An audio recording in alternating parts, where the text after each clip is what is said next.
Hello and welcome to the Talent Tide podcast presented by Job.com. This is the show that ensures you have the information you need to adapt and evolve your workplace culture as you ride the wave of change in talent management. I'm your host, Chris Nichols, and today we have the CEO and co-founder of Arch Advisory Group and Unghosted, Gary Benedik.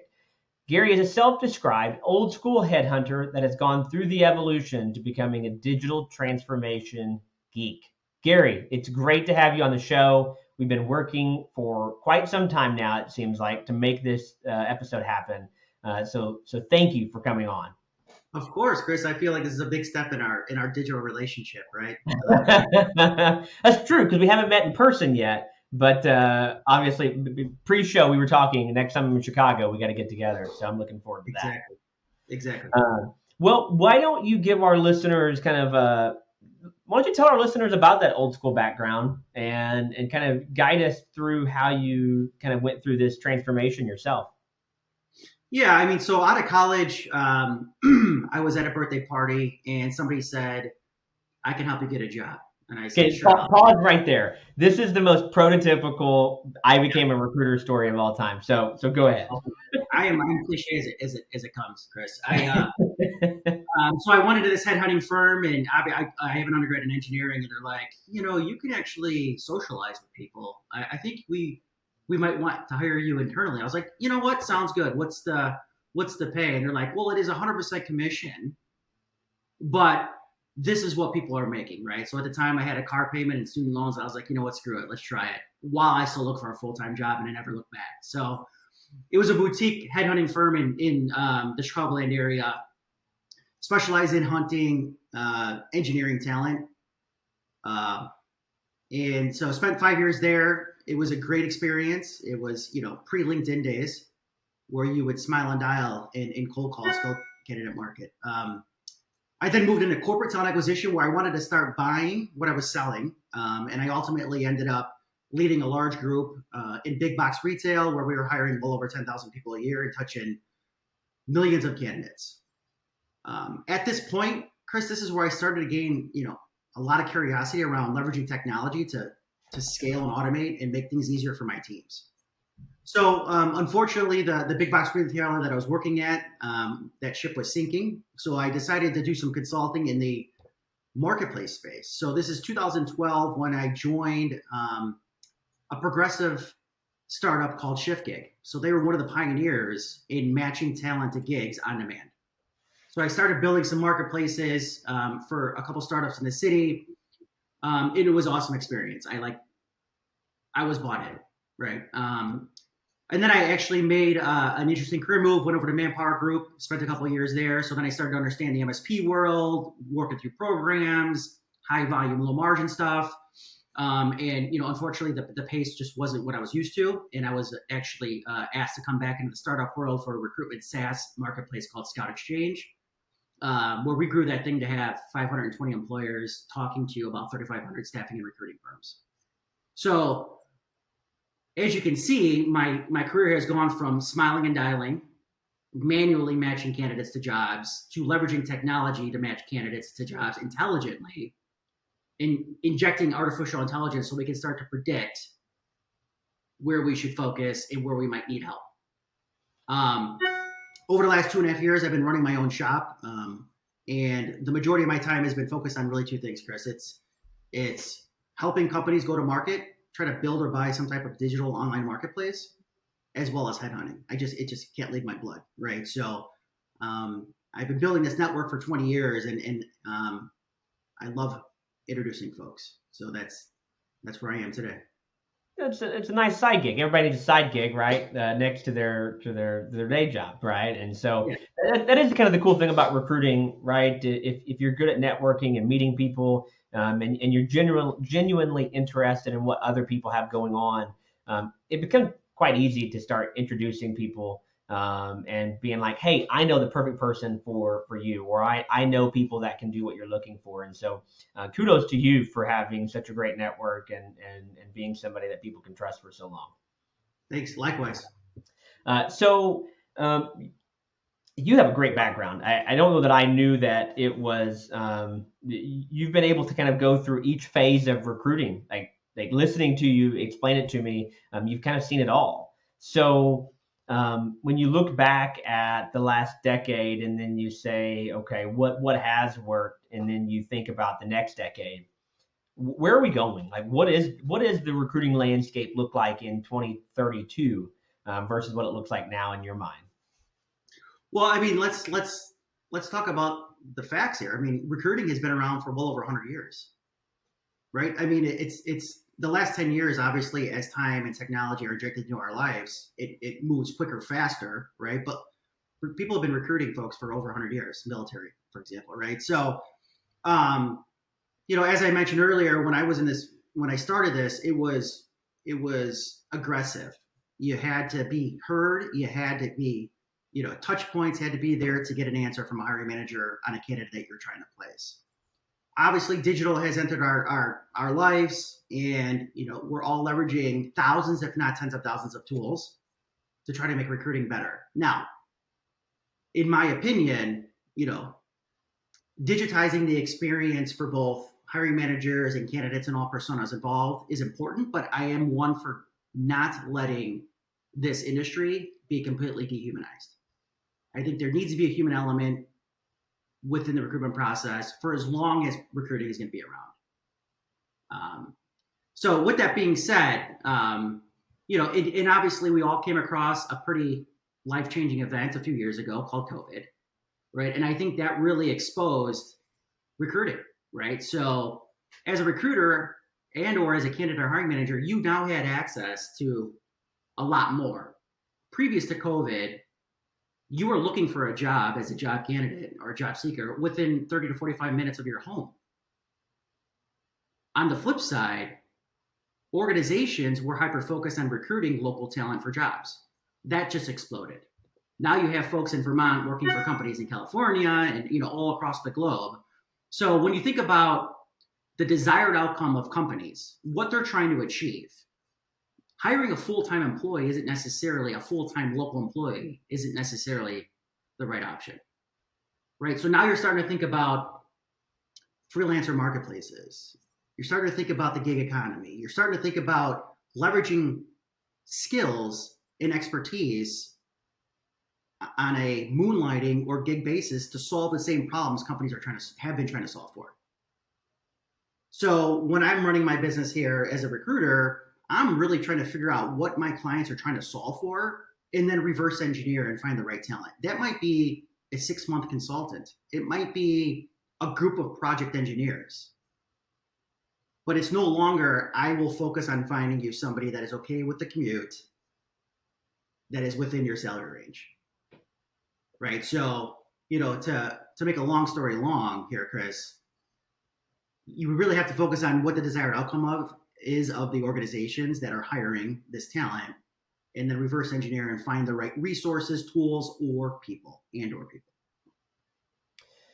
That's a great way to look at it. And I think that companies now have access to talent that maybe they didn't know existed. And I think having a consultant like you by their side that helps them understand, hey, maybe I don't need a vice president of XYZ. Maybe I need a consultant to come in alongside and help us take what we have to the next level, but I don't need that person long term, or maybe there's not a reason to have this forever.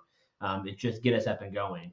I think it's funny, like VPs of sales, like it's kind of like a running joke on LinkedIn, like a VP of sales, like average tenure is like 18 months, right? Because the hope is that by hiring a new VP of sales, you're always going to now expedite the selling process, when the reality is most companies would benefit from evaluating why they're not selling instead of just trying to find a new leader to come in and fix the problems, right? And so it sounds like that kind of consultative approach is something that you're looking at.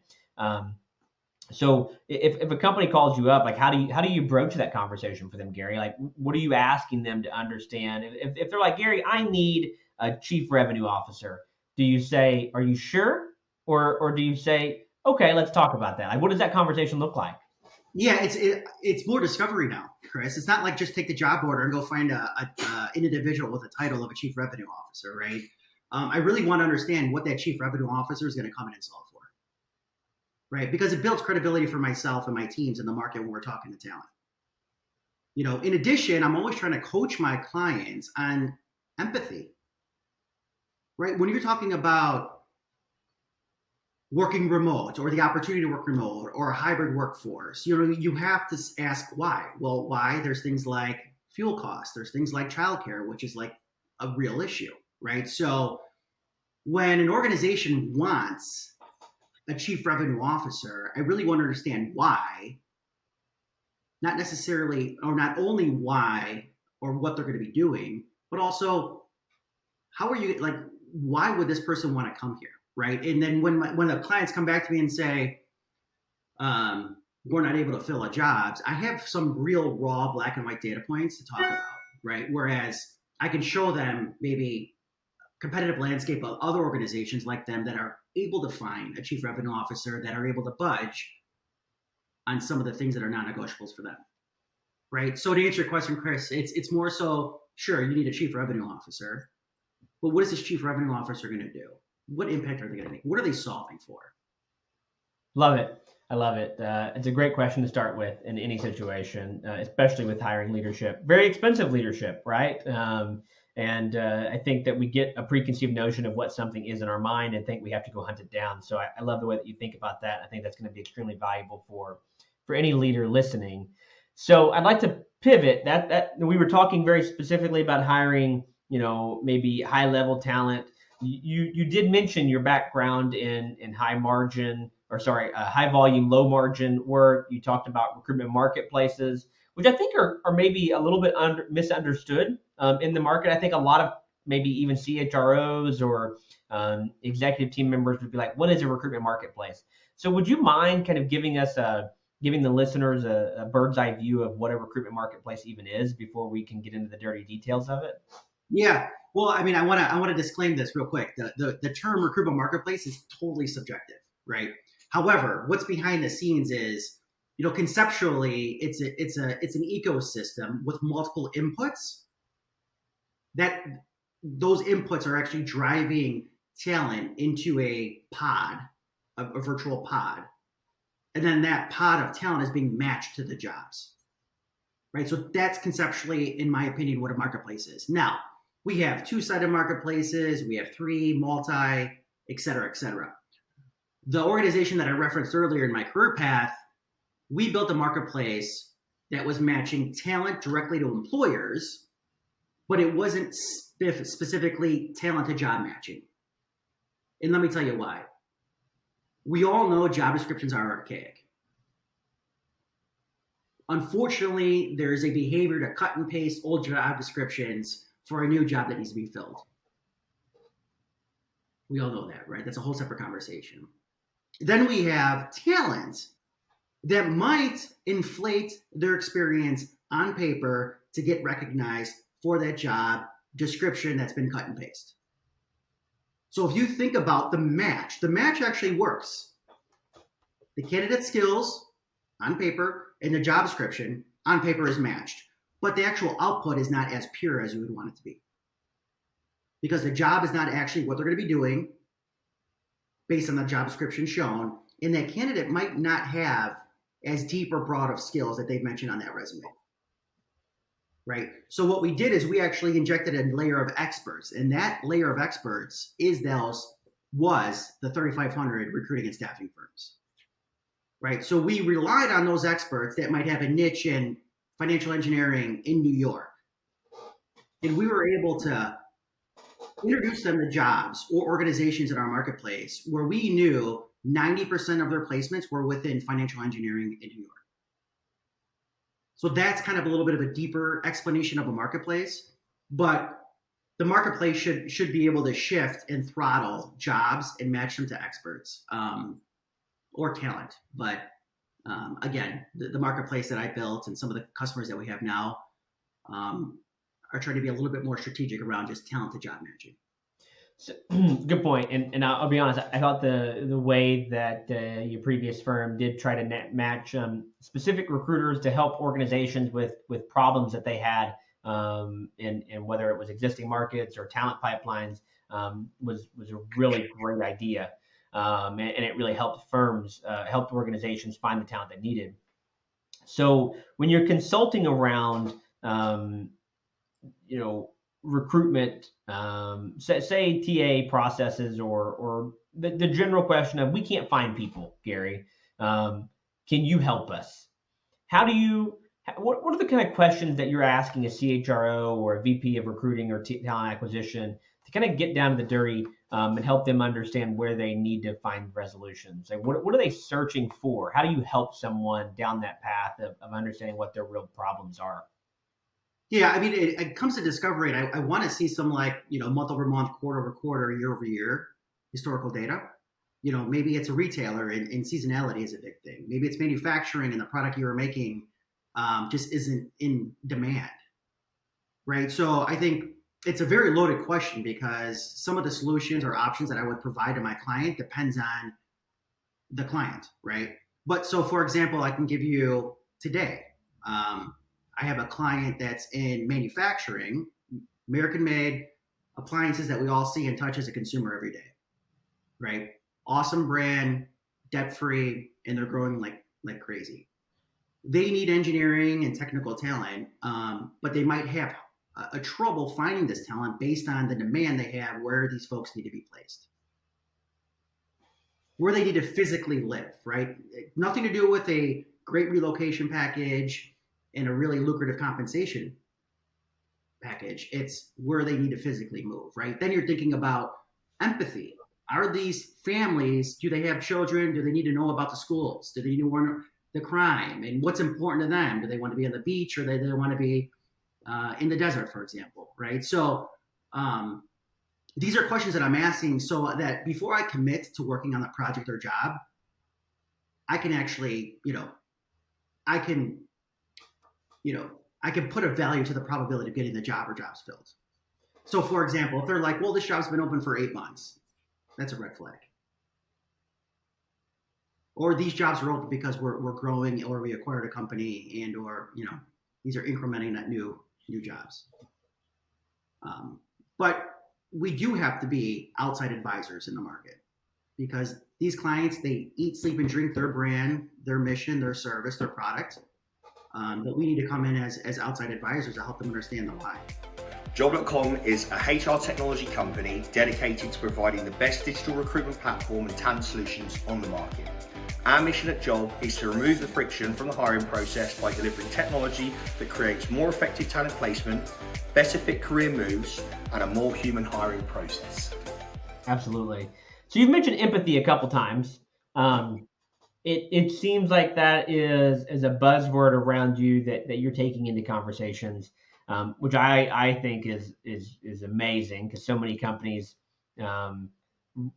It's amazing how many leaders I've talked to in the last 12 months who believe that the reason that they aren't hiring people at a higher clip is because of stipends or unemployment checks and things of that nature. When in reality, I think that word empathy probably could be used more likely as the cause for why they can't hire individuals, either leaders or at a high volume. So would you mind describing what empathy in the recruitment process or in a company means to you? Because I think maybe it's better to set the stage there. Like, what is empathy?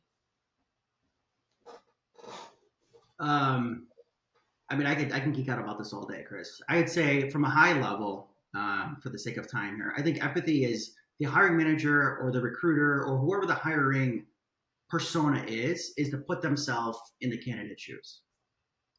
How would you feel if your interview process or initial reach out was through a bot that's very robotic?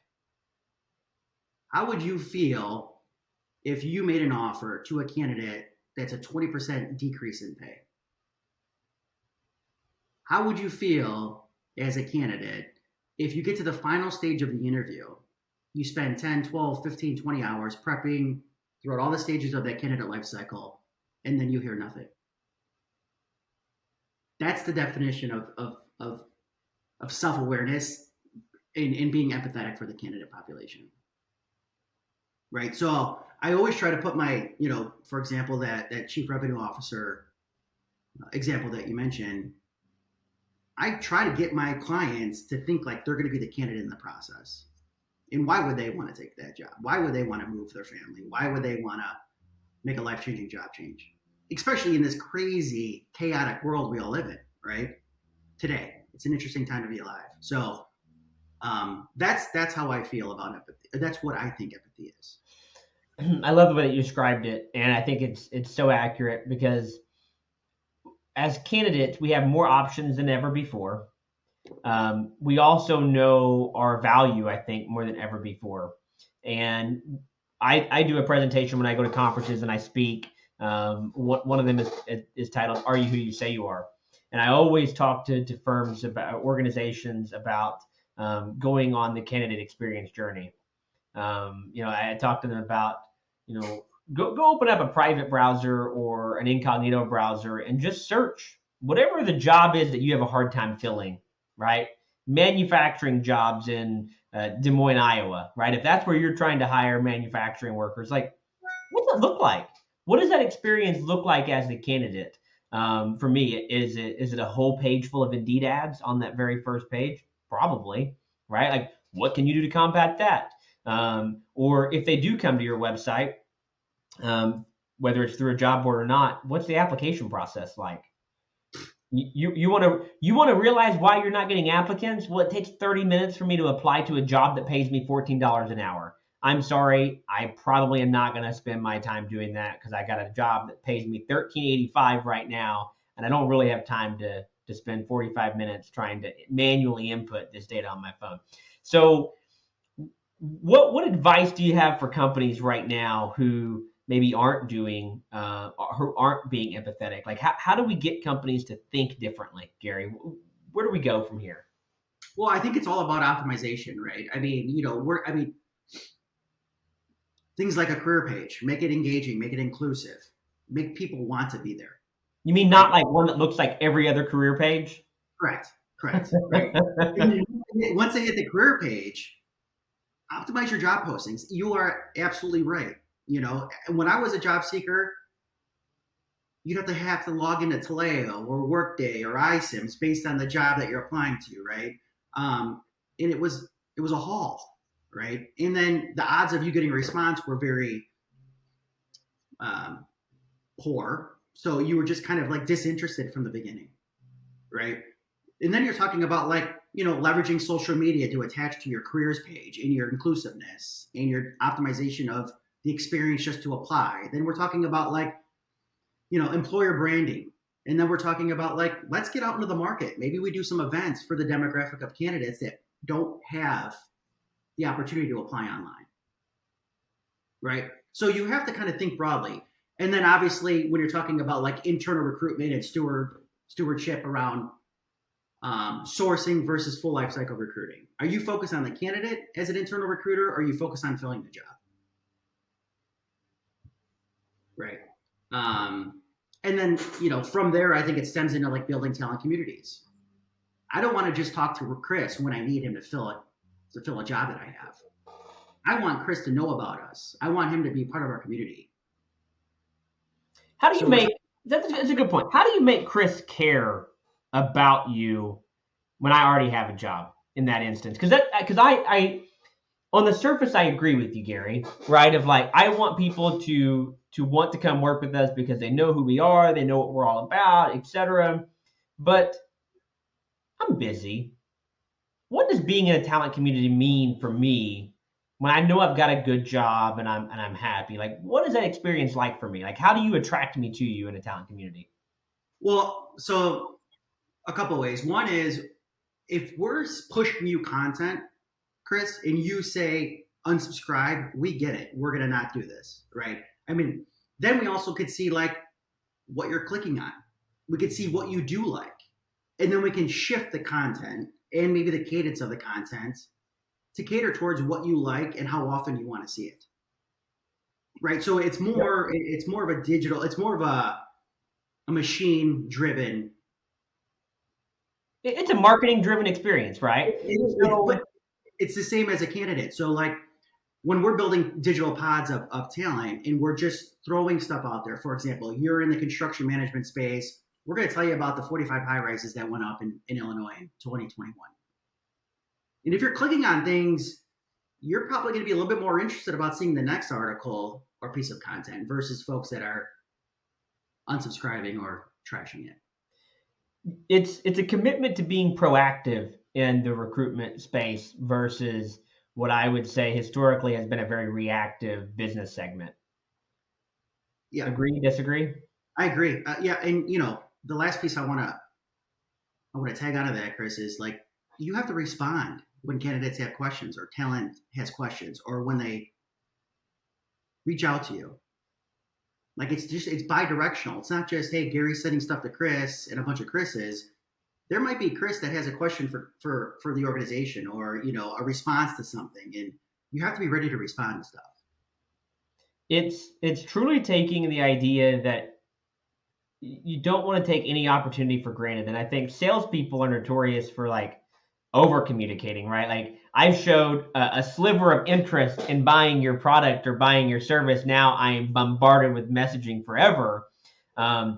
Whereas in recruiting, sometimes people apply for jobs and we automatically reject them because we saw their resume and it didn't fit that job. And then we never talk to them ever again.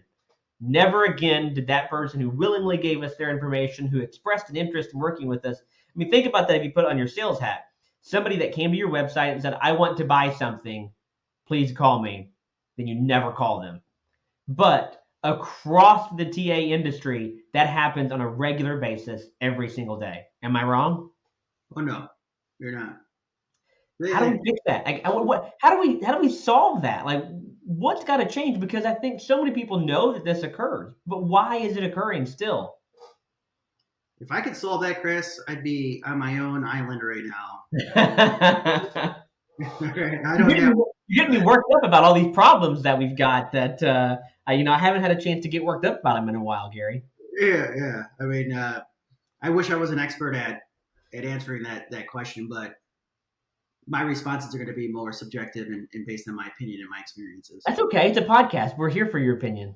Yeah. Well, I mean, like I said, it needs to be bi-directional. I mean, and I just speak through experience is the way that I've been able to build Arch Advisor Group is just being a human. Just not being a you-know-what. Yep.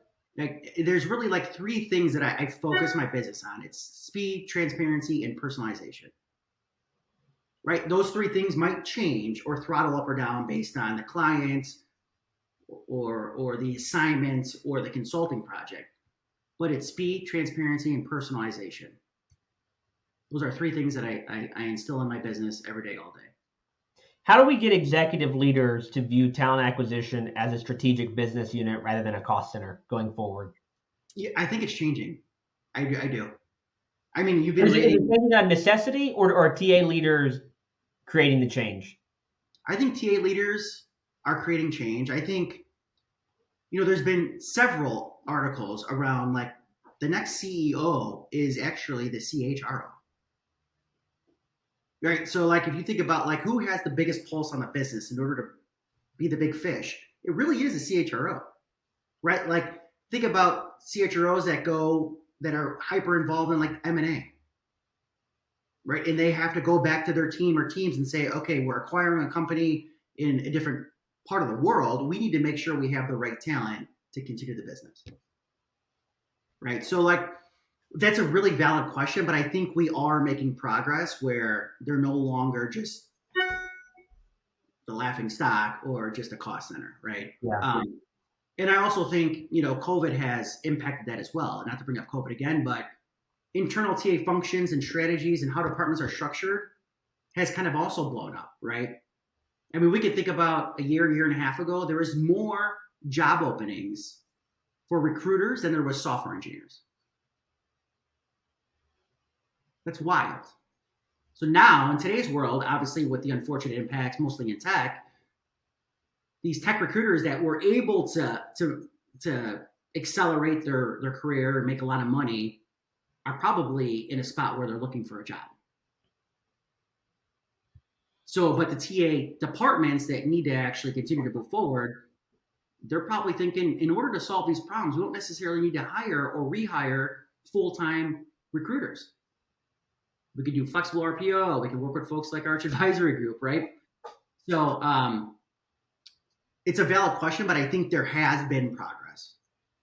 I think there has to continue to be progress. We've got to get TA leaders that are thinking about the business, right, and about what their impact is on business, and be able to have a conversation with a CFO, be able to have conversation with the COO, because I joke about this in my presentations a lot, but every CEO at some point says our most valuable asset is what? Our people, right? How do those people get there?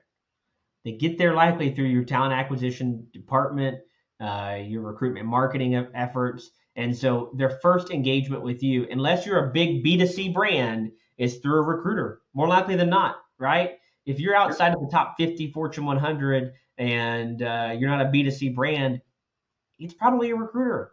And so what that experience is like is going to define the types of people that you hire. It's going to define their relationship with you as an employee. Do they have positive sentiment? And so that is then in turn going to be a downstream effect on your overall business. Do they enjoy their work? Are they passionate about what they're doing? Do they care about your clients? Do they care about retaining customers?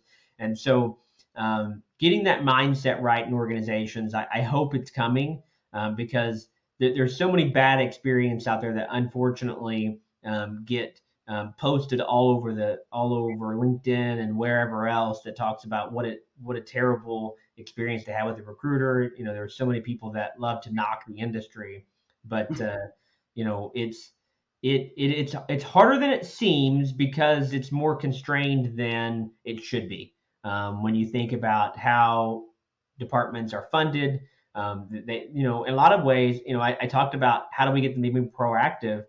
Unfortunately, a lot of times their budget confines them to being reactive. They don't have the ability to have a nice recruitment marketing budget. They don't have content creators that are focused on driving, you know, email marketing campaigns for engineers in California. And Yep. so Yep. it's great chatting with you about this topic, Gary. And you know, if for the listeners out there, if you're looking for someone to just come in and talk to you about what you've got going on, I've spent plenty of time with Gary. He's the type of person that you'd want on your side. And it's going to help you ask the questions that you need to ask. So, Gary, how would our listeners be able to find you, get in touch with you? Where can they locate you in that digital space? Well, I mean, I am super active on LinkedIn, Chris. That's probably the best spot to find me. I think I'm pretty searchable. Okay. And you'll see in my subject line, it's, you know, candidate experience, enthusiast, and go-to-market consultant. And I am, you know, pro candidate. So if you see some stuff around like generating a better experience for the candidates and unghosted, and that's me. But I just want to kind of close here, Chris, let's be honest, right? So there is such a low barrier to entry in this industry, recruiting. There's no Harvard, there's no college classes. You don't go to school to be a recruiter. No, you just show up to a birthday party. You just show up at a birthday party, right? So there's reasons why the overall perception of the industry is low. However, for any recruiters out there, my only piece of advice is flip that glass. Let's think about this half full. It's very easy for you to differentiate yourself. It's a very saturated industry for recruiters, but you can differentiate yourself in a very positive way, very simply. Be human. I like it. Be human. Be authentic. Be real. Be yourself. I think in a lot of ways is great advice for not just recruiters, but any young employee. I think it's okay to be who you are, right? And I think too often we try to put up a facade of something that we think people want to see, when the reality is I think most people would get a lot further along just being human, being themselves, being real with people. Yep. Speed, transparency, and personalization. That's it. I like it. Gary, it's great having you on the Talent Tide podcast today. Listeners, find Gary on LinkedIn. He is a great follow. He posts regularly. He's actually a good connection in that way. You're going to get some valuable free content out of the guy every once in a while too. But what about your email? Is it Gary at Arch Advisory Group, or? It's going to be Gary, Gary, at thinkaag.com. So thinkarchadvisorygroup.com. We'll put it in the show notes so that way you can find Gary and get an email over to him. Thanks again, Gary. That's a wrap on another episode of the Talent Tide podcast. We'll see you soon. And don't forget to follow us on your favorite podcast listening platform. Thank you all.